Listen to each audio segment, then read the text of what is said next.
The current era of globalization is a dynamic world system of ever-increasing speed and connectivity that demands constant adaptation and microevolution in all facets of life, including art.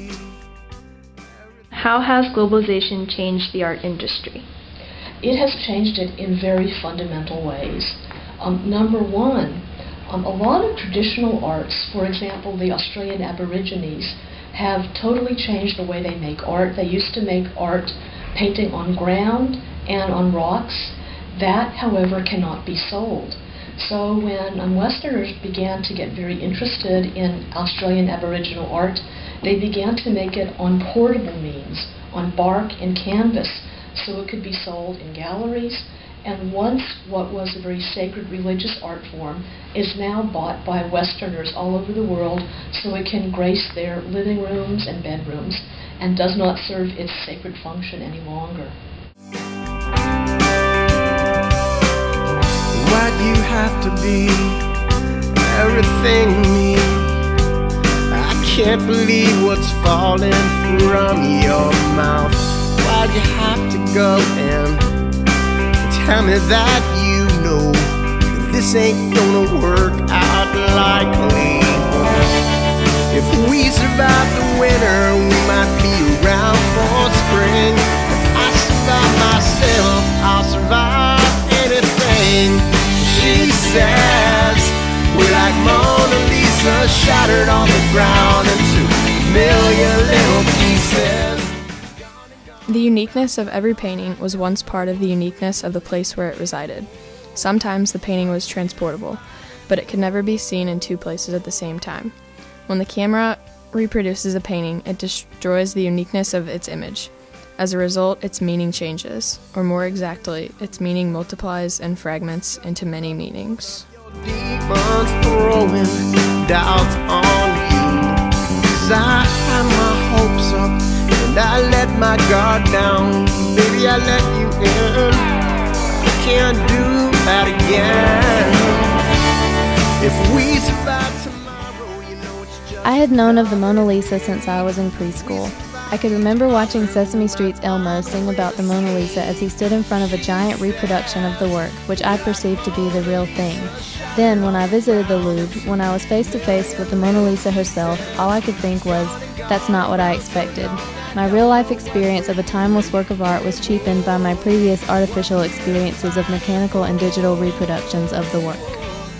How has globalization changed the way people experience art? It has changed, again, in radical ways. People used to go to museums and galleries to look at art, but because of the internet, you can go on virtual tours of galleries and museums, which is fine if you cannot afford to, but one should never accept the internet experience for viewing real works of art.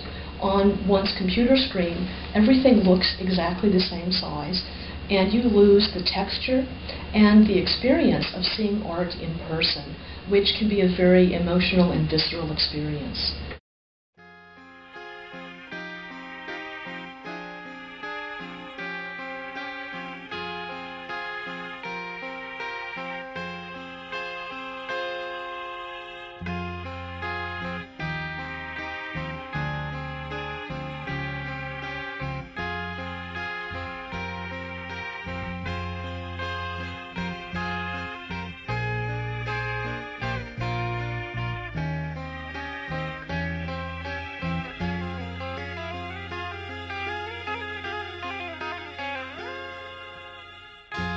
Every time that I look in the mirror, all these lines in my face getting clearer.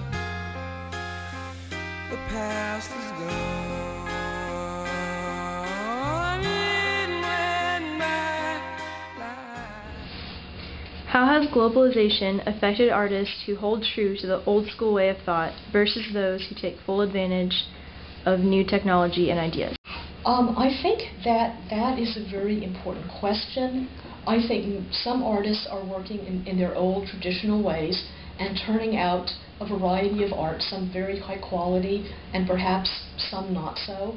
Other artists are getting influences from the far corners of the world by the internet because they're seeing what a lot of artists are producing around the world.